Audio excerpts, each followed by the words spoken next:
When I was in Europe some months ago, I met a very remarkable German scholar who had studied Buddhism in Japan for a number of years and was reflecting on similarities between things that people experience as a result of their study of Buddhism and things that people experience in the course of their lives in the Western world.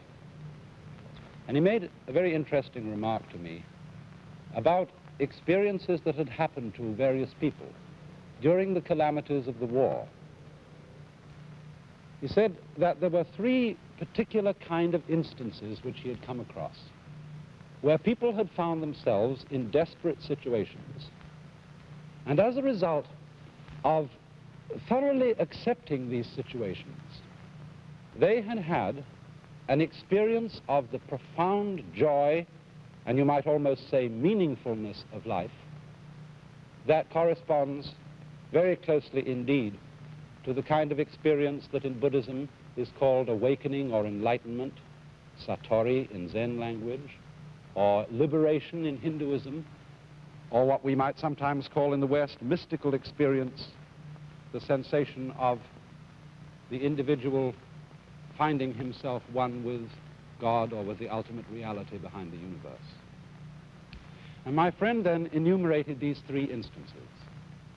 He said there were the cases where a person heard a bomb coming at them, and they heard the shriek of the bomb descending, and they were quite sure that this was their last moment. This was the end. They accepted it completely. They gave in to their own obliteration. But the bomb turned out to be a dud, or it missed and went somewhere else, and they survived. The second kind of instance was where people were prisoners of war or shut up in concentration camps and had come to the point of believing that they would never, never, never be released. They were in a state of complete despair. But again, they saw there was nothing to do except give into it, accept it completely, to the point you might almost say of affirming it. And the same thing happened. And then the third instance he mentioned was when the disorganization and chaos of war had so uprooted people, had so destroyed everything that they'd built up for themselves by way of careers, professions, family, and everything like that, that they got the sensation that life in this world is totally meaningless, like Shakespeare's phrase, a tale told by an idiot, full of sound and fury, signifying nothing. And again, when they committed themselves to this and thoroughly accepted the idea that life was absolutely meaningless, there came this same extraordinary transformation of experience, this sense of joy, and in some strange and different way, a sense of the whole thing really having meaning. Now, I think that story is very interesting because we in the Western world are so concerned that our lives should be meaningful, that they should make sense. And indeed, one of the frequent definitions of mental health that you hear is that mental health depends on one's having a purpose in life and finding that life is meaningful. And this is fairly easy to preserve, provided one's life is not disrupted by great catastrophes like war. It's fairly easy to preserve on a small scale. That is to say, we find it fairly easy to make our lives meaningful and purposive in relation to our immediate community or in relation to our work, where we can do something that is a true vocation for us, or where in the community we can do things that are helpful to other people. But it's increasingly difficult to get this sense of the fundamental meaningfulness of things in a universe as it is now seen by contemporary science. In other words, when you enlarge the framework, it's more and more difficult to see any meaning in things. Because while we can see the significance of our lives over a few years, maybe 100 years, maybe 200, when we look at the thing in vast perspectives, and when we see the human race as such a tiny little sort of bacillus living on an obscure piece of dust in a remote corner of the universe. When we see this enormous, almost cosmic nonsense of galaxies of radioactive material going around and around for colossal spans of time for no apparent purpose at all, in that perspective, it's particularly difficult for us to believe that life is fundamentally meaningful. And this is a real difficulty because it's so hard to see something that has real and abiding meaning against a background or as part of a whole system which seems to be basically nonsensical. But the interesting thing is that when we use these words, meaningless or purposeless of the universe, they have a bad feeling for us. They are sort of cuss words. They're bad words to use about life. But it's very different with people in the Far East, with certain schools of thought in China and Japan, where the word purposeless, the word meaningless, does not have a negative connotation at all, but rather the contrary, something very joyous and positive. There's an old Chinese philosophical text that uses the expression, if purpose can be used to achieve purposelessness, then the thing has been grasped. The thing meaning the whole point of life. So then, to understand this point of view in Chinese and Japanese thought, I think we should investigate, first of all, a little more clearly just what we do mean by purpose and meaning. Purpose is, I think, a word generally used by us whereby events are ordained to a future result. For example, if I do something like this,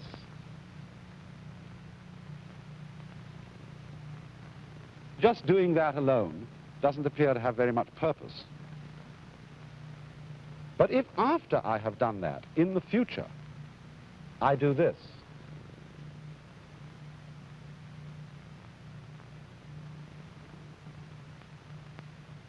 then it appears that what I did in such a chaotic way in the first has purpose. So purpose is acts acquiring a meaning in terms of a future to which they are leading. We say, I have a purpose when I am going down to the store in order to buy groceries. If I'm going down to the town for no reason at all, then you might say my action is purposeless. But if I'm going to buy groceries, then it has a purpose. Now, what about meaning?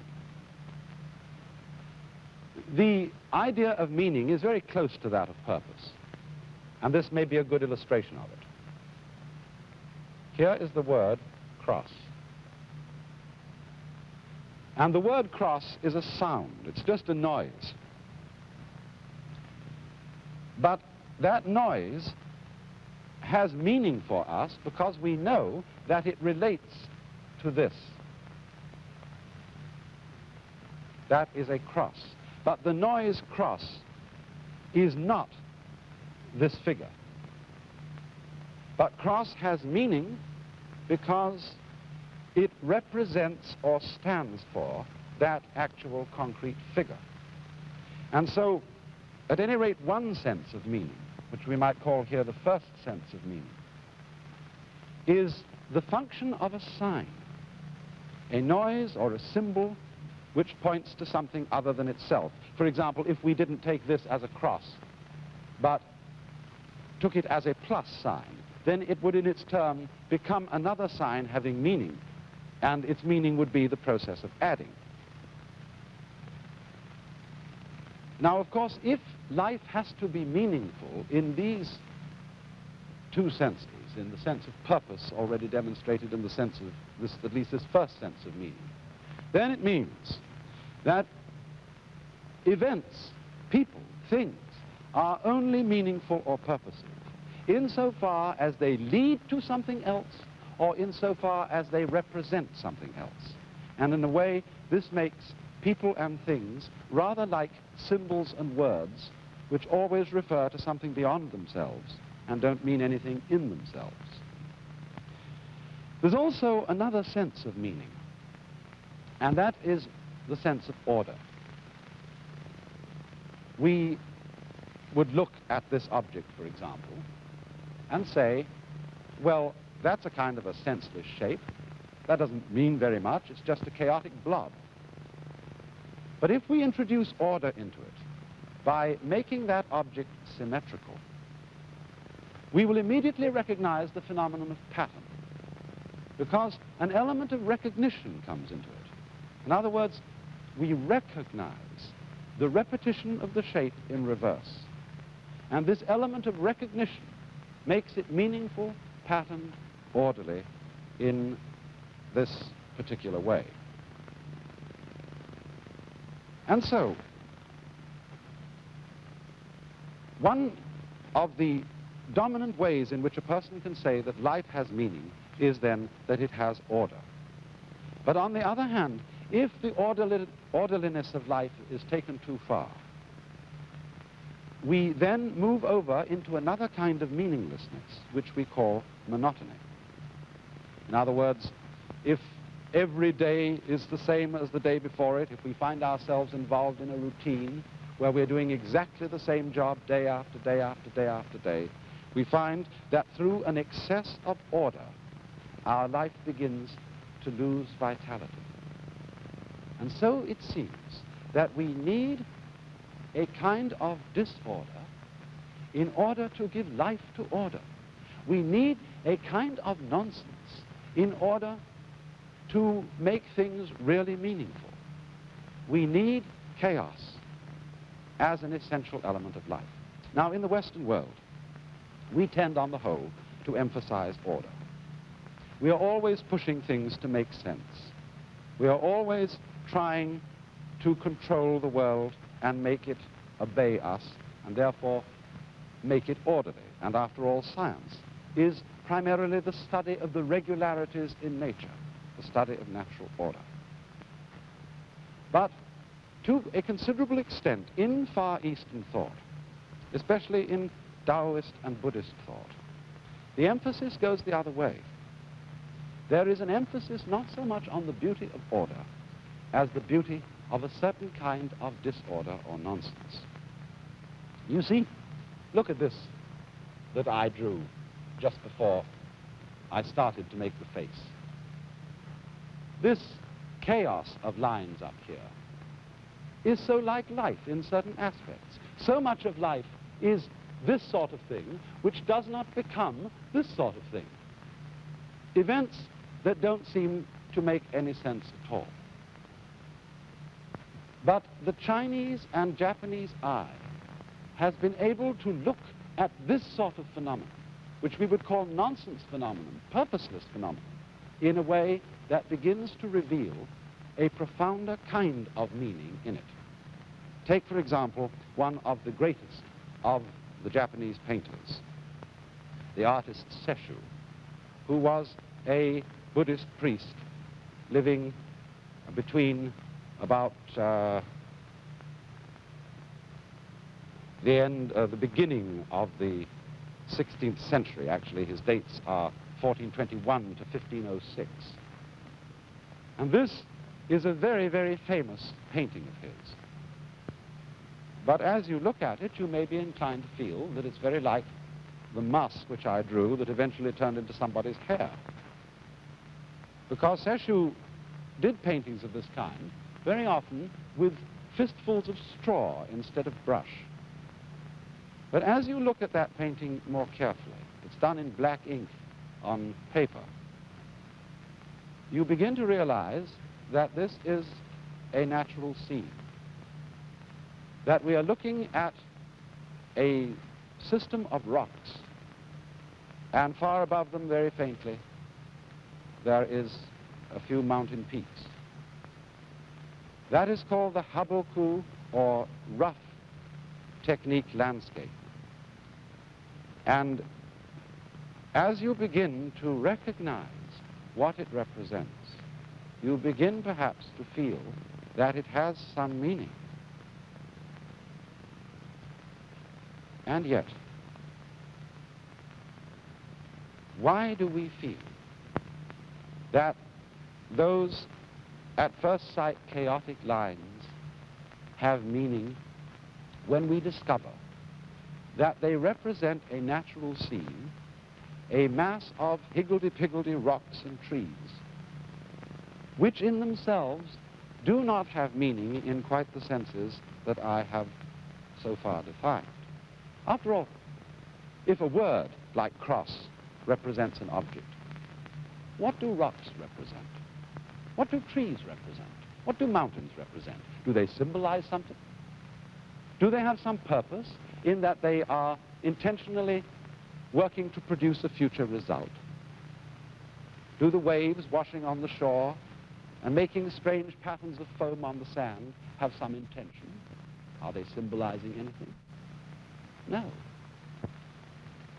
But then why does the artist so often copy the forms of nature? Surely he does it because he is paying a tribute to a certain kind of meaninglessness, a certain kind of joyous purposelessness in nature. And this fact of our being constantly fascinated by the freedom of natural forms from having to mean something, from having to make sense, that is a kind of relief to us. And so there is a Chinese saying, which is that the beauty of a mountain is that it's so much like a mountain. The beauty of water is that it's so much like water. They have this way of putting it in a little figure. Mountain gets mountain. And then you can write it across. Water gets water. Meaning, after all, a mountain is wonderful because it's so much like a mountain. Water is wonderful because it's so much like water. And thus it is the quality of the whimsical waywardness, shall we say the wandering quality, the undesigned quality in all these things that pleases us in so marvelous a way. And this has been picked up by the artists of the Far East. You know, after all, wandering, doing something with no particular purpose, just strolling down the street looking at the sky, or sitting and twiddling your thumbs, this in a way is always an expression of fullness, of profound content. And there's a kind of prejudice against wandering in our world. What happens if you go out in a big city nowadays and you're just wandering, you're going nowhere, and a cop stops you? Where are you going? Well, I wasn't going anywhere. Ah, don't tell me that. People who aren't going anywhere, people who are not certain where they're going, people who are just wandering, are regarded by our civilization as rather dangerous. But look what we're missing. Here is a very marvelous example of wandering. It's a print by a great contemporary Japanese artist who died a year or two ago, Saburo Hasegawa. He made this print from pieces of an old boat that were washed up on the beach. And he rubbed them with ink and printed them on paper. And what he especially wanted to reveal was the beauty of the simple wandering lines of the grain in the wood. He, in other words, had an insight, which is the same insight that Seshu had when he did that rough landscape, an insight into the essential joyousness of wandering lines. That print, in its outline, is not made to represent anything. It isn't a symbol of anything. It's just for one to look at and enjoy for itself with no purpose whatsoever beyond it. One also finds a similar kind of thing in calligraphy, in certain ways of writing Chinese characters. And this sort of rough, undisciplined, jazzy way, we would say, of writing Chinese characters. Of course, they have meaning because the words actually are a poem. But what is especially attractive to connoisseurs of fine writing is not only the meaning of the poem, but the character in the strokes, the vitality, all those little hairlines of the brush dancing on paper in what appears to be a kind of haphazard tracking of the brush.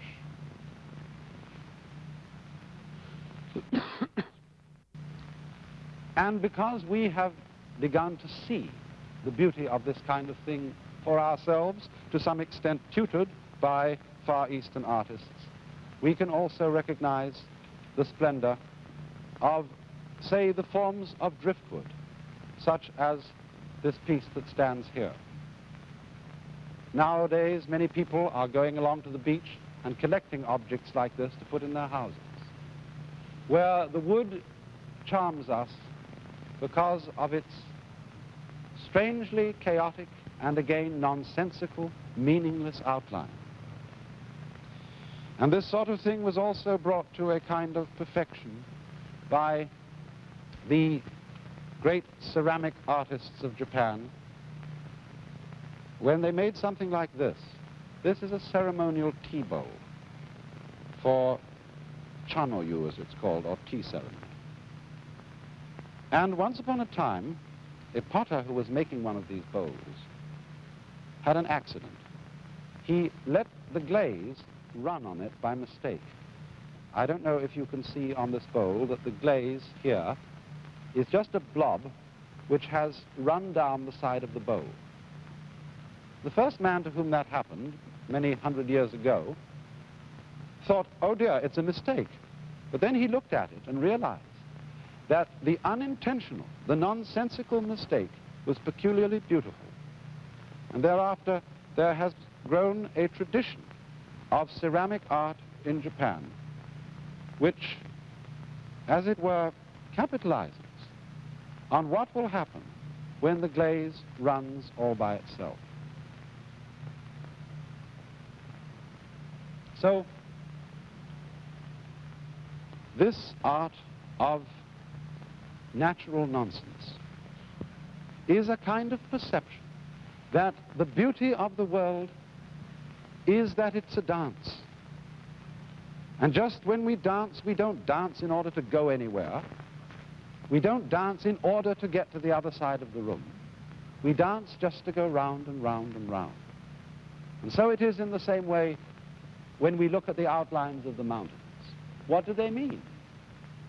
They mean just whoop, whoop, whoop, whoop, wee, wee, wee, wee, whoop, whoop, like that. And that is the delight of it.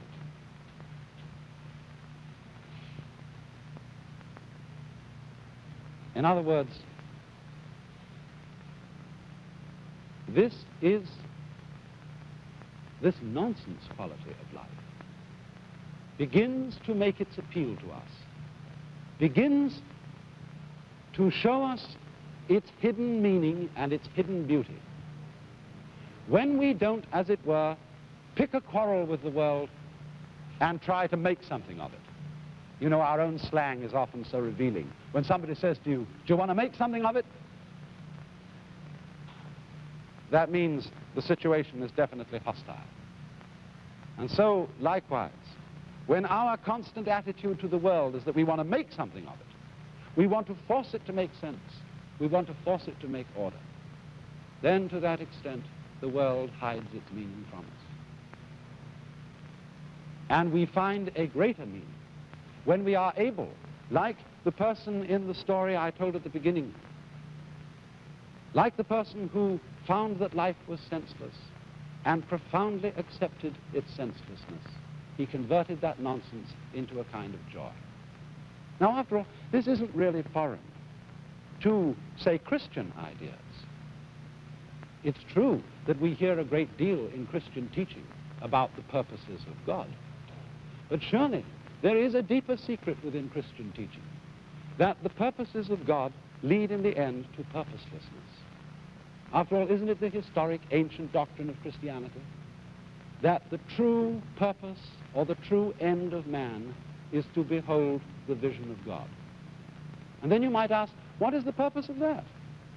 If people find themselves in heaven, face to face with God, do they look at God and say, so what? No. According to our ancient Christian symbolism, they join with the saints and the angels in singing, Alleluia, Alleluia, Alleluia. Well, the word Alleluia once meant something, but what it means now is celestial whoopee. It's an expression of sheer joy. It's a babble. It's like the sound of a brook. And we love to listen to the babble of a brook because it's a joyous sound that just doesn't mean anything at all. You see, God in that sense does not need to mean anything because he is complete. He has no future purpose to fulfill. He's not a symbol signifying something. But in the Far Eastern ideas of which I have been speaking, life is regarded in the same way. Life itself, the mountains, the stars, the rivers, the trees, the earth, our very selves and our own behavior, they are not looked upon as mere signs leading to something else, mere existences about which we must always say, so what? Where are you going? They are regarded as being in a state of fulfillment at every moment. And it is as Goethe said, the highest to which man can attain is wonder. And if these prime phenomena of life make us wonder, that is the limit. No more should we ask.